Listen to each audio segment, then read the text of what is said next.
les voy a hablar ahorita de un poco de la santería, porque es un, es muy popular todavía, no los puede encontrar.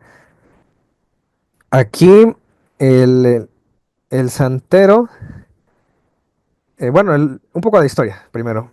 Este culto significa amigo mío, bueno, así lo encontré, ¿no? Que decía, el culto Lukumi, también le llaman. Y se le denominó despectivamente santería, dice aquí por los españoles, para burlarse de la aparente devoción excesiva que mostraban los seguidores a sus santos, porque pues así lo entendían, decían, pues es que ellos también tienen santos, les tienen una gran devoción. Ya llegué. Eh, Hola, María Cristina. Aquí me aparece una mano levantada, no sé si querían decir algo de Liliana, dice, o Liliana. Gracias, Diego. Buenas noches a todos. Buenas noches. Gusto en saludarlos. Qué gusto, Lalo, verte en el grupo. Rigo, Arelia, todos. José Luis, gracias, mi amor. Hola, hola. Este, Diego, muchísimas gracias por este tema. Hace 8 días, una disculpa, no pude estar. Me hubiera gustado muchísimo, pero ahondando sobre lo que estás, platicando, hay una cuestión de los países, ¿no? Acabar el tiempo. Mencionaste ya Cuba. Cuba en la cuestión de la santería, pues es un país muy fuerte, ¿no? Negativamente hablando. Y hay una representación que yo creo que tú lo conoces mejor, Diego, y es a donde yo quiero preguntarte, por ejemplo, hay países, por ejemplo, San José, Costa Rica, que están peleando esta devoción, San José, Costa Rica, contra Trinidad y Tobago, por ejemplo, ¿no? Que tienen muchísimo auge en todo el tema, el terreno de la santería. ¿Y cómo están viviendo estos dos países en contraste? Sí, sí estaría bueno un análisis así como, a lo mejor si nos pudieras ayudar, Diego, por favor. Ujú, ¿Cómo están viviendo estos países del nabo, o sea, perdón, pero del nabo, por toda la cuestión, pues, de tanta cochinada, ¿no? Que trabajan.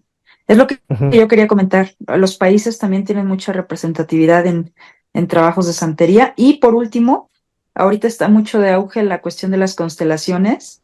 Y bueno, pues hablabas hace ratito de la evocación a los muertos, ¿no? O sea, eso se opone contra el catolicismo si no se lleva con una corriente técnica adecuada. Entonces, es lo que yo quería participar. Gracias. Ah, sí, respecto a al comentario, sí, también uno se encuentra con esa información y también no sé si sea coincidencia, eh, porque los países casi siempre son países del Caribe, ¿no? Los que practican más esto, en general más que los de este lado del charco. Y, bueno, esto es antiguo, ¿no? O sea, tiene que ver desde la llegada de los europeos por acá. Y, este,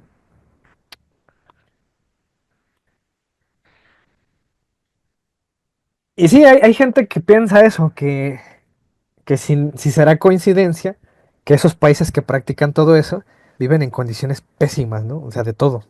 Por ejemplo, los haitianos que practican, o sea, el vudú cuando llegó aquí, a América, de ahí surgió el vudú haitiano, o sea, ya sería el sincretismo del vudú, no es el vudú, digamos, como el africano. Entonces el vudú haitiano ya tiene sincretismo con la Iglesia Católica y con el catolicismo, y te encuentras a gente en Haití que dicen, soy católico, van a la misa y saliendo a hacer un ritual de vudú, ¿no? O sea, siguen practicando todavía eso. Eh, y hay índices muy altos de gente que hace eso, de la población, que es muy religiosa, pero pues tienden a estas prácticas.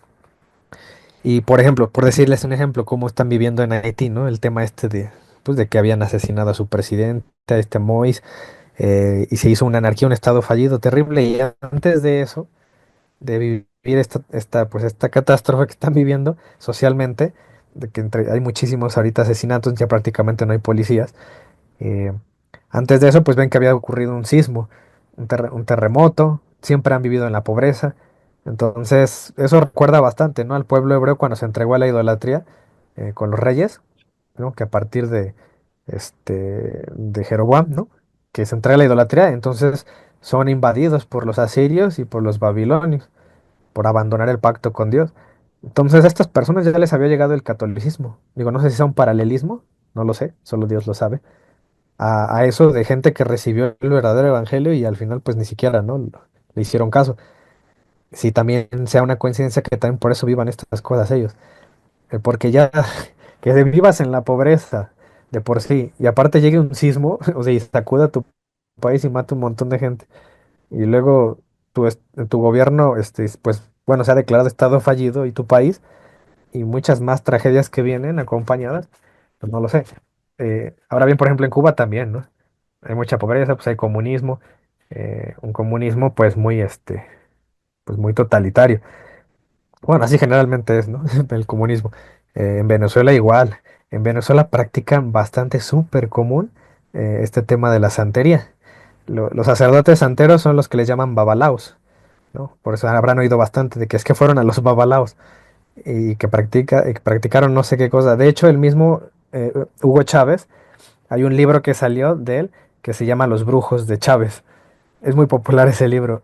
Y ahí narra una investigación que hizo un periodista, creo que sí era un periodista, donde él menciona un montonal de testimonios y evidencia de cómo ahí en el lugar, en el palacio donde vivía Chávez, había cosas extrañísimas, que encontraban un cráneo de un cocodrilo, encontraron un montón de elementos, velas, imágenes, en donde se dieron cuenta, o la gente de ahí testimonia que sabían que él era muy supersticioso y que siempre acudía a ritos santeros antes de tomar decisiones. Entonces, de alguna manera, digo, si desde el gobierno, desde la cabeza ya es una cultura muy impregnada por todo esto, es de esperarse que también, pues, a lo mejor haya consecuencias de alejarse de Dios, ¿no? Entonces, pues, viven ahorita como viven, ¿no? Aunque, digo, bajo sus matices, ¿no? Porque una excepción que yo haría, a lo mejor, no lo sé. En Brasil, por ejemplo, está el candomblé y ahí es muy popular. Pero también hay mucho catolicismo, ¿no? O sea, eso sí. Y no es una nación que viva, pues, en la pobreza o en la tragedia, ¿no? De hecho, es una potencia, Brasil, en América Latina. Pero claro, tiene sus problemas, como cualquier nación. Lo que sí es cierto es que pues hay consecuencias. Hay consecuencias siempre de alejarte pues, de la verdad. Acuérdense que la verdad nos santifica, según San Pablo. La verdad nos hace libres también, según Cristo. Entonces, pues va a ser muy... eh, ¿podrá tener una relación? Yo creo que sí, ¿no? Sí debe tener alguna relación. El que el cristianismo lo hayan omitido, lo hayan pues hecho a un lado, lo hayan abandonado para seguir practicando cosas que no son pues, referentes a la religión verdadera. Entonces, bueno, Em, nosotros también hemos tenido nuestro gobierno así medio ocultista. Francisco I. Madero pertenecía a un grupo espiritista, por ejemplo, y él organizaba congresos internacionales de espiritismo. Eso sí es bien sabido también. Sí hemos tenido también presidentes que les gusta practicar o les gusta la superstición, ¿no? Bueno, vamos a continuar hablando de esto de la santería. Entonces, la santería es un producto de un sincretismo entre la religión yoruba y el catolicismo. Entonces, por eso uno va a encontrar muy comúnmente con estas personas imágenes católicas, o incluso oraciones católicas, cruces en sus lugares donde tienen sus altares y todo esto. Entonces, pues uno se puede ir con la finta y pensar que, como todo, vivimos en un mundo relativista en donde todo es bueno, ya cada quien tiene su verdad y hay que seguirla como cada quien le plazca. Entonces, pues va a haber católicos que no, pues hay que respetar, es que ellos creen así a Dios pues, ¿para qué nos peleamos si le hablan al mismo Dios? Si también ellos le hablan a la Virgen, ¿no? O sea, y si mantenemos, por esa actitud que mantenemos, esa tibieza espiritual, es por eso que de poco en poco nos vamos desviando de la verdad. Entonces al rato ya ni siquiera van a misa, ya ni siquiera van participando de los sacramentos, ¿por qué? Pues para qué si aquí ya el brujo nos va a resolver, ¿no? Todas nuestras situaciones. Dice aquí que la santería enseña la existencia de una divinidad suprema, que es la que les decía, ¿no? Que, que es conocida con esos tres nombres. Dice que los practicantes creen que esta divinidad creó el universo. Las tres facetas de esta divinidad se entienden de forma ligeramente diferente.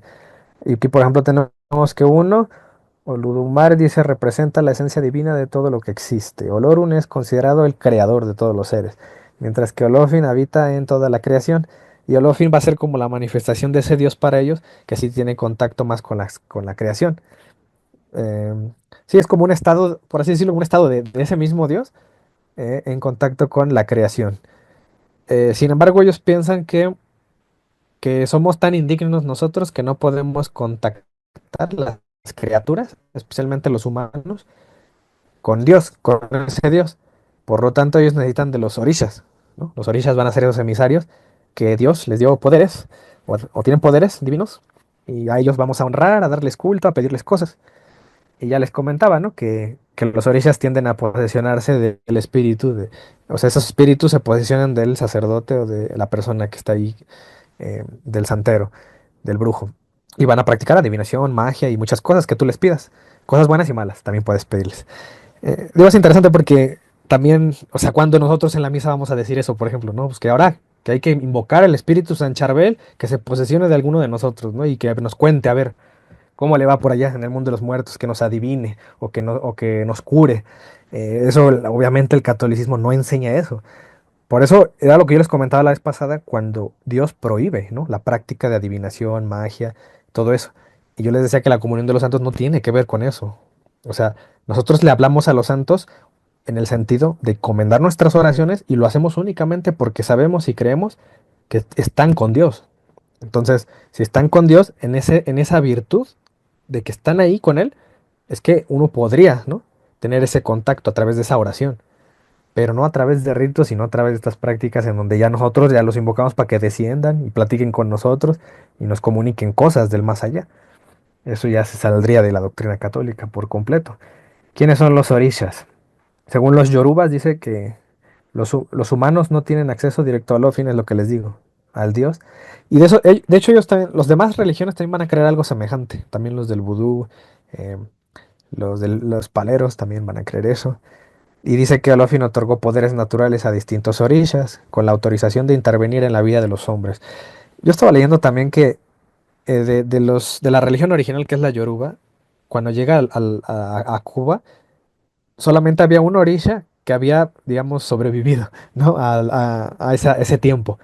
Es decir, que todavía en los santeros creen en él, pero que ya los orishas que hay actualmente ya son otros. O sea, ha cambiado tanto esa religión con el sincretismo y, pues sí, adaptándose pues, a la región del Caribe, que ellos ya tenían otras. Y cuando se mueren, algún familiar ya lo hacen orisha y ya lo invocan, ¿no? Entonces también esa es otra cuestión que puede ocurrir entre ellos. Y supuestamente dice que tienen la autorización de intervenir en la vida de los hombres, estos espíritus. Son intermediarios entre los humanos y Dios, dice. Entonces de ahí una similitud, ¿no? Con lo que pensaríamos de los santos.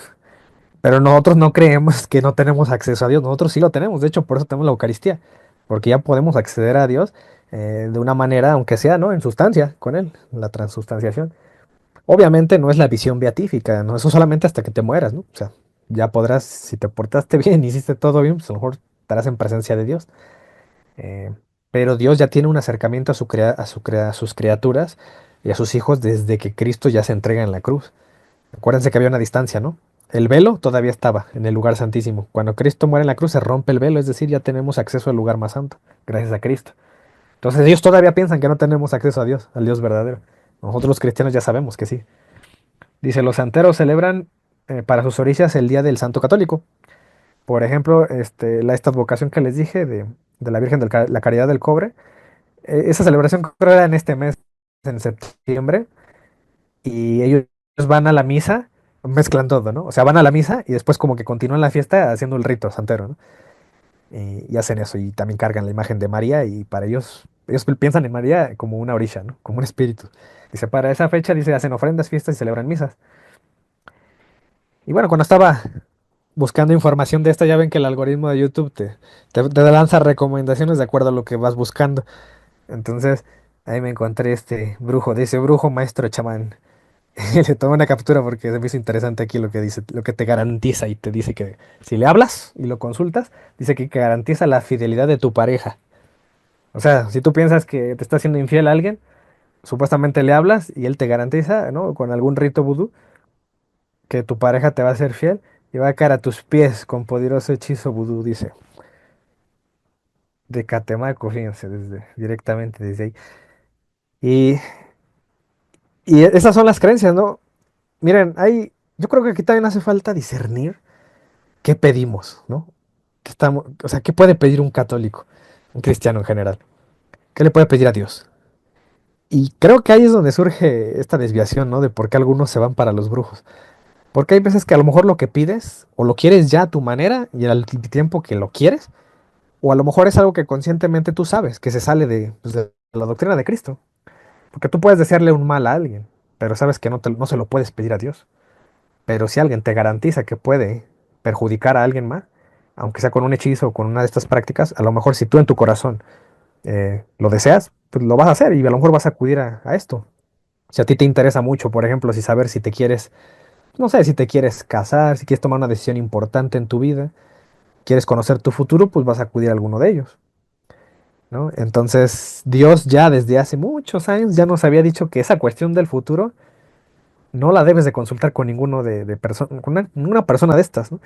Que van a hacer eh, este tipo de prácticas. También Cristo nos enseña el amor a los enemigos, ¿no? ¿Qué tenemos que estar pidiendo? ¿O por qué la intercesión la tomamos a veces como si fuese una fuente de los deseos, ¿no? Dios o los santos, y estuvieran ellos dispuestos a cumplir cualquier capricho, ¿no? Es la verdad. Eh, o algunos pues pedirán protección, por ejemplo, ¿no? Cosa que a lo mejor ahí, bueno, pues yo no entiendo por qué, o sea, por qué pedir protección por otro lado cuando pues la misma fe ya viene, a Cristo ya viene garantizado eso, ¿no? Eh, a lo mejor pues es que no aceptamos la enfermedad, no aceptamos cargar una cruz y seguir a Cristo, es decir, queremos seguir a Cristo sin cruz, sin vía crucis. Entonces, es lo paradójico, ¿no? Lo que no puede pensar un católico.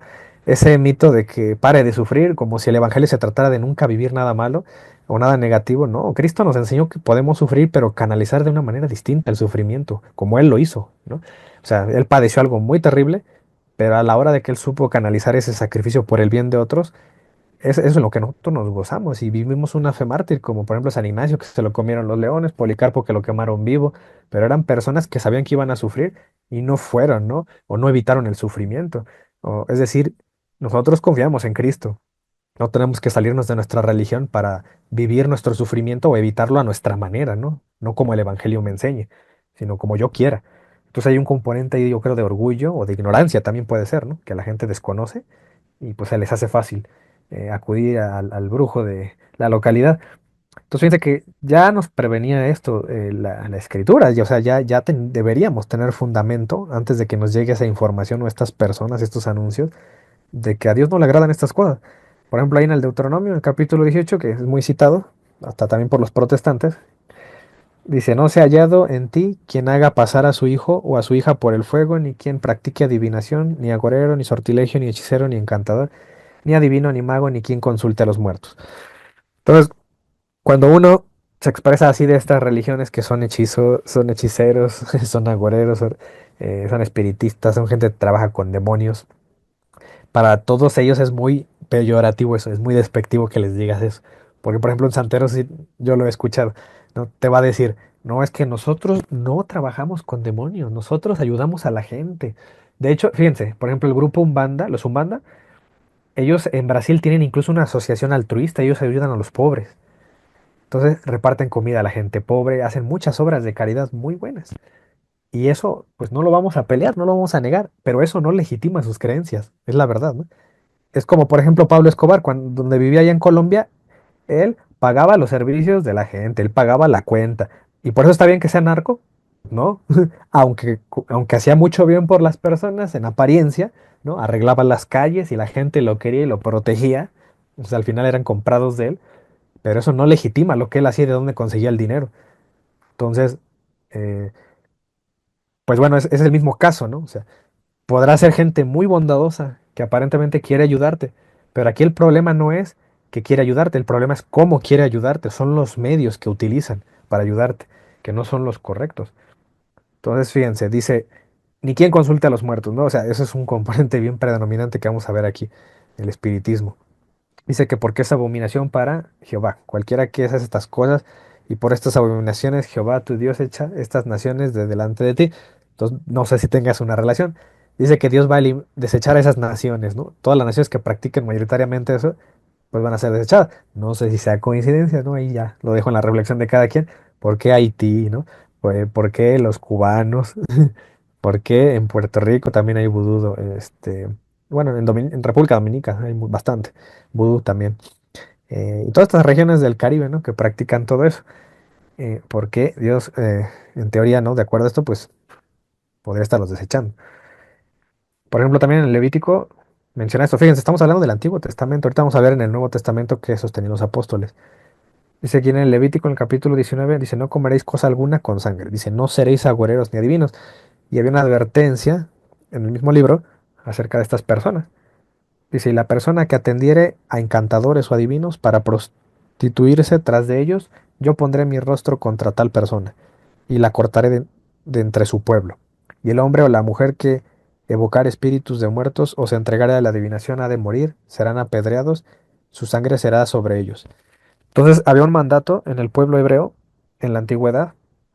Al final acuérdense que el pueblo hebreo iba a ser prefiguración de lo que ahora es la iglesia, el nuevo pueblo de Dios, después de Cristo. Y ya va a ser en todas las naciones. En aquel entonces el pueblo hebreo solamente estaba en una región determinada, ¿no? Entonces ya había indicaciones de que a Dios no le gustaba eso. ¿Y por qué no? ¿Por qué no Dios no querrá, o sea, poniéndole lógica, inteligencia, por qué Dios no querría divinos, no querría quien consulte a los muertos? ¿Por qué? Porque esas son cosas, muchas peticiones o inquietudes que tenemos respecto a la vida después de la muerte, respecto a nuestro futuro, respecto a ciertas enfermedades que a lo mejor la medicina actualmente pues, está limitada en curar, ya pertenecen al campo de Dios. Por eso, por eso, si se acuerdan que Saúl fue desechado, incluso la escritura clara, acudió al adivino y no a Dios, es decir, que esas cosas le pertenecen a Dios y a él debemos acudir. Y si ocurre lo peor, que no me cure, si ocurre lo peor, que me vaya mal en un futuro, tomé una mala decisión, Dios va a estar ahí, ¿no? O sea, Dios va a estar ahí, es el campo de él. Entonces es algo que el cristiano en lo cual debe pues resignarse, ¿no? A vivir o aprender a convivir y no por eso acudir a algo que a Dios no le agrade. Por eso aquí lo aclaran. Primera de Crónicas, ahí en el capítulo 10 dice así murió Saúl. Saúl fue una de las personas que practicó eso y lo leímos la vez pasada por su rebelión con que prevaricó contra Jehová. Dice, a ver, ¿qué es prevaricar o ir en contra de Dios? Dice, contra la palabra de Jehová, la cual no guardó, y porque consultó a una divina. Ah, ese fue una de las cosas que desagradó bastante a Dios. Dice, fíjense aquí, dice, no, consultó a una divina y no consultó a Jehová, es decir, no consulta a Dios, prefiere una divina. Significa que aquí para Dios, en este campo de la adivinación, el espiritismo, el curanderismo, o, o él te pone dos opciones, o soy yo o son ellos, pero no puedes estar los dos. Entonces eso es lo que debe tener, pues claro, el católico. No puedo practicar las dos cosas.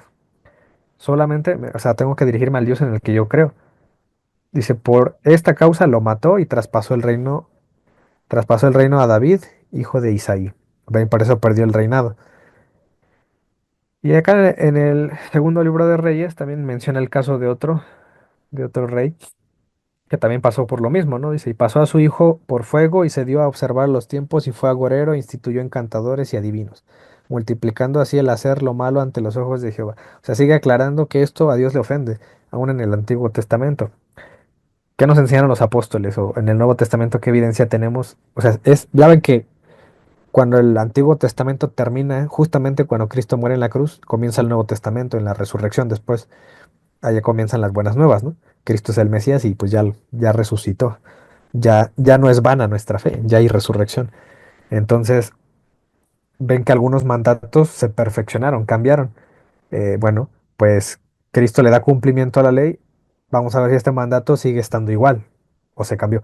Entonces vamos a ver aquí que sigue igual. O sea, sigue siendo una prohibición de parte de Dios. Por ejemplo, aquí dice, aconteció que mientras íbamos a la oración nos salió al encuentro una muchacha que tenía espíritu de adivinación. Este caso ya se los había hablado la vez pasada, que lo vivieron San Pablo, ¿no? Y creo que también Bernabé estaba ahí. La cual, dice, daba gran ganancia a sus amos adivinando. Aquí la escritura lo que sí me aclara es que es algo que existe, puede ser que ocurra, que haya adivinos que auténticamente por espíritus eh, sepan adivinar, ¿no? Y entonces es un don auténtico, puede serlo. Entonces dice que está, dice, siguiendo a Pablo y a nosotros daba voces diciendo, estos hombres son siervos del Dios Altísimo, quienes os anuncian el camino de la salvación. Y esto lo hacía por muchos días, mas desagradando a Pablo, éste se volvió y dijo al Espíritu, te mando en el nombre de Jesucristo que salgas de ella, y salió en aquella misma hora. Entonces la mujer perdió, ¿no? Esa capacidad de adivinar. Entonces, fíjense que la mujer, ¿qué les dijo?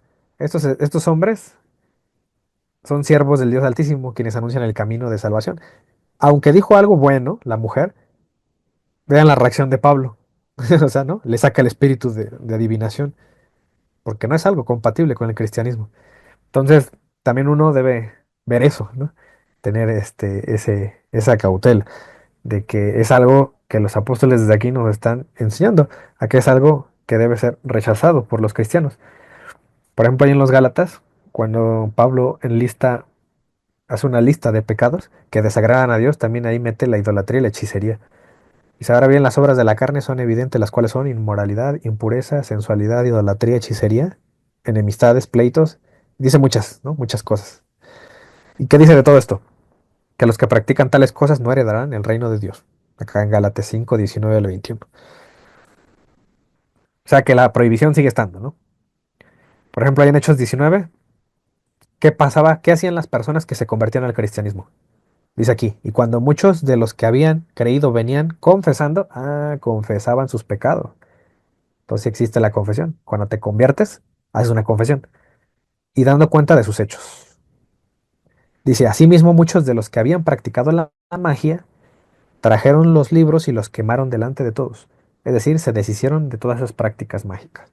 Y hecha la cuenta de su precio, hallaron que era 50,000 piezas de plata.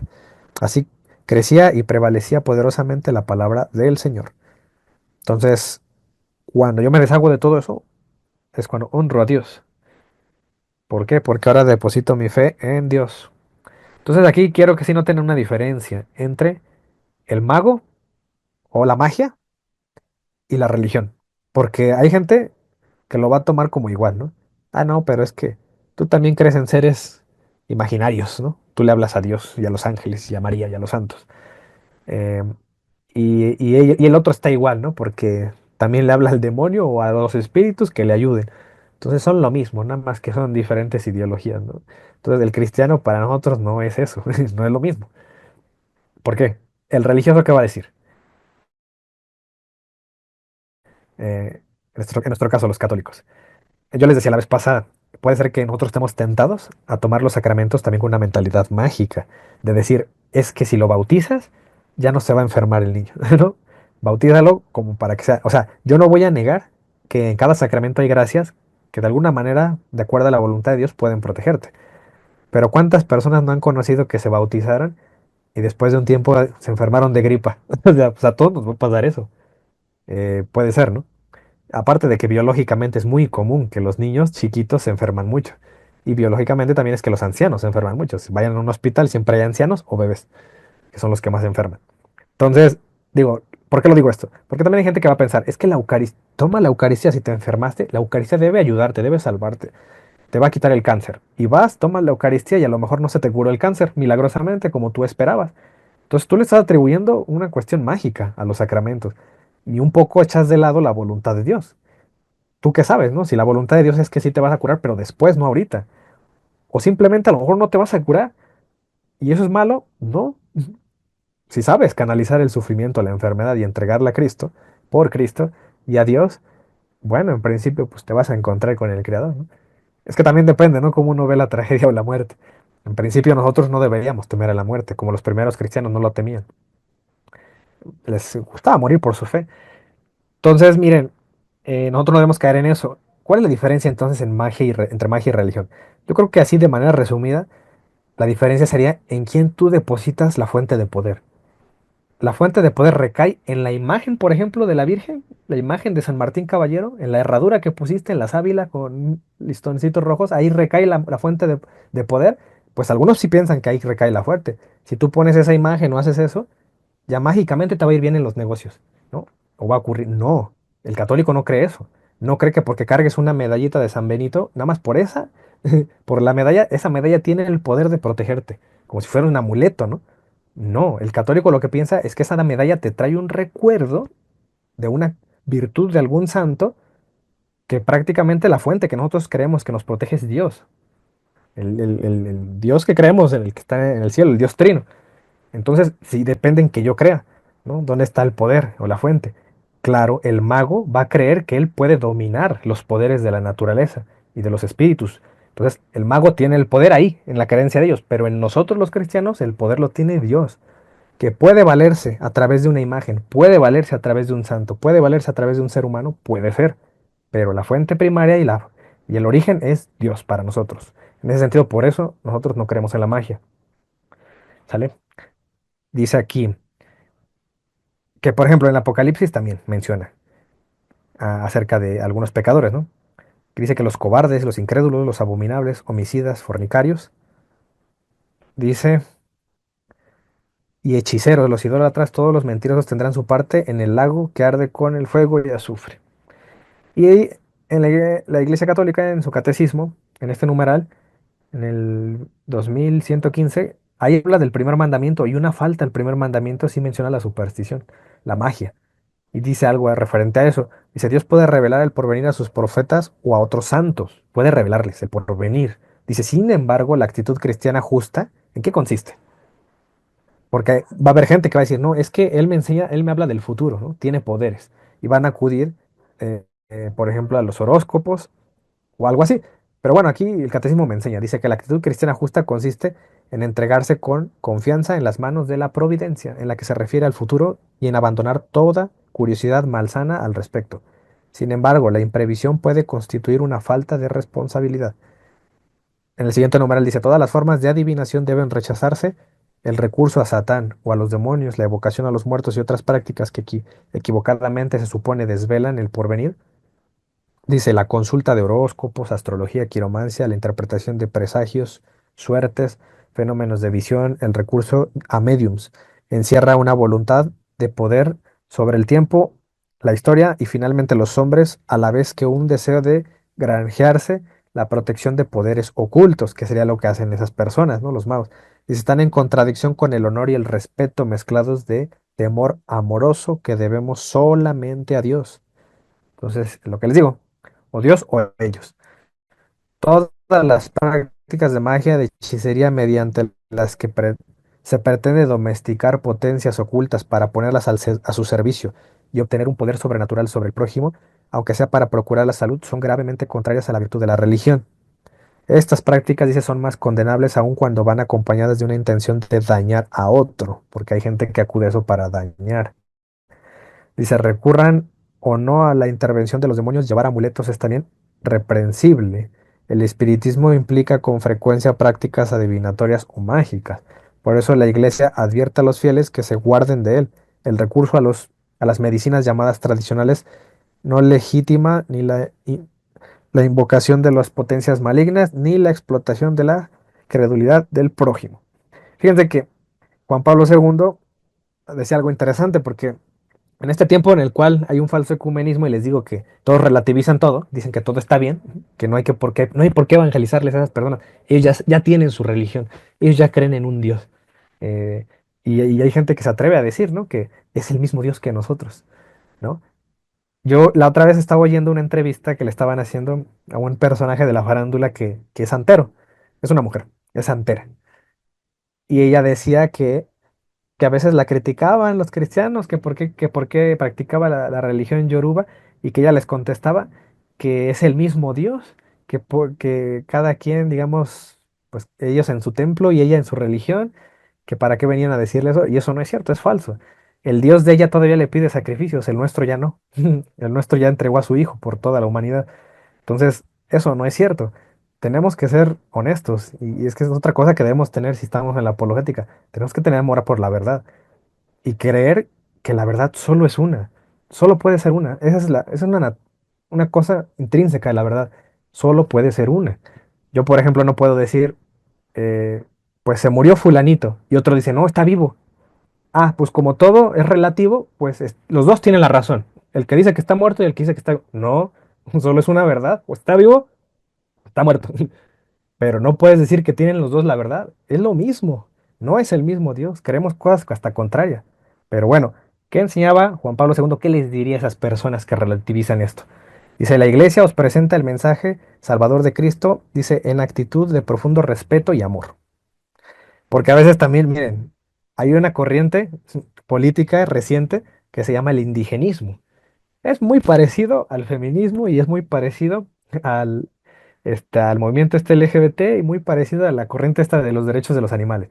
Siempre establecen la misma dialéctica marxista de opresor oprimido. Bueno, aquí en el indigenismo los oprimidos son los indígenas y ya los opresores seríamos el resto de personas que tratamos de quitarles la cultura y de destruirlos, así como hicieron los españoles, ¿no? Supuestamente hacen parecer que era un paraíso aquí y que vinieron a destruir los españoles. Al final, esto es para sacar tajada política, nada de eso es cierto, ¿no? Em, es porque conviene, ¿no? Conviene tener grupos vulnerables y conviene verte así como un héroe para que al final intervenga el Estado y se meta en todo y el gobierno al final es el beneficiado, porque establecen políticas contra la población para controlarla mejor, intervenir más, cobrar más impuestos y supuestamente decir que los van a apoyar. El chiste es meter impuestos, ¿no? Entonces, no es así la cosa.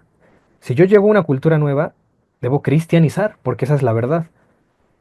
Pero hay gente que entra en conflicto. No, pero ¿cómo les vas a quitar sus creencias, sus tradiciones? Bueno, vean lo que contesta Juan Pablo II. Dice, en actitud, porque otro argumento que he visto que intentan usar para decir, no, no les cristianices a ellos, ¿no? Ellos tienen su religión. Es como si nos viéramos, como le dijera, sí, como opresores. Ya traen ese chip aquí, ese veneno ideológico, ¿no? De esos políticos. Entonces dice que aquí de la iglesia actúa con profundo respeto y con amor. Dice ellos, es bien consistente de que cuando anuncia el evangelio, debe encarnarse en los pueblos que acogen la fe y asumir sus culturas.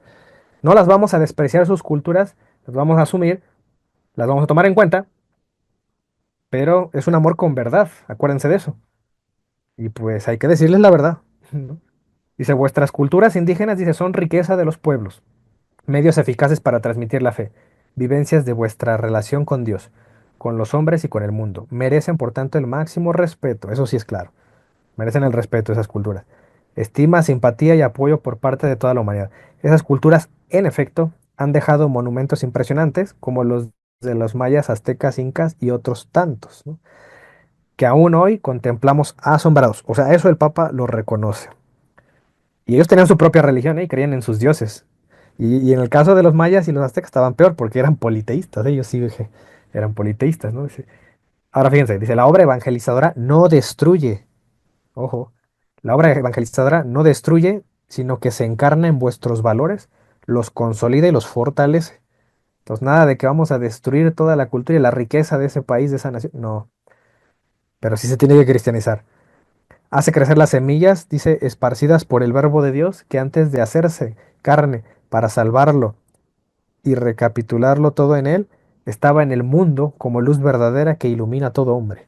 Como enseñó el último concilio, Vaticano II, dice esto, sin embargo, no impide que la iglesia, ahí ojo, dice, no impide que la iglesia fiel a la universalidad de su misión anuncie a Jesucristo e invite a todas las razas y a todos los pueblos a aceptar su mensaje.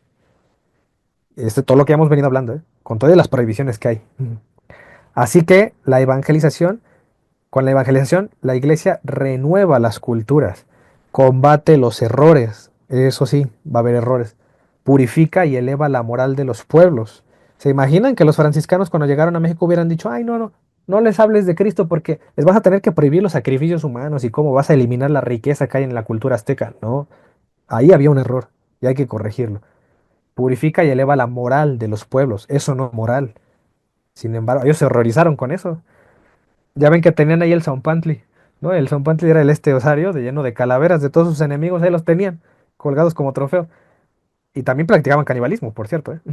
Dice, fecunda las tradiciones, las consolida y las restaura en Cristo. Entonces se les cristianizó, se les enseñó la verdad. Miren, así no es. Este es el Dios verdadero, esta es la moral. Dice, la iglesia tiene la misión de dar testimonio del verdadero Dios y del único Señor. Esa es nuestra misión como iglesia. Por lo cual no puede verse como un atropello, porque es lo que les digo. Dice, no, es que estás atropellando las creencias, eres un intolerante, ¿no? Entonces dice, no puede verse como un atropello la evangelización que invita a abandonar falsas concepciones de Dios. Hay falsas concepciones de Dios por ahí. Y es nuestra labor, predicar la verdad. Conductas antinaturales y aberrantes, manipulaciones del hombre por el hombre.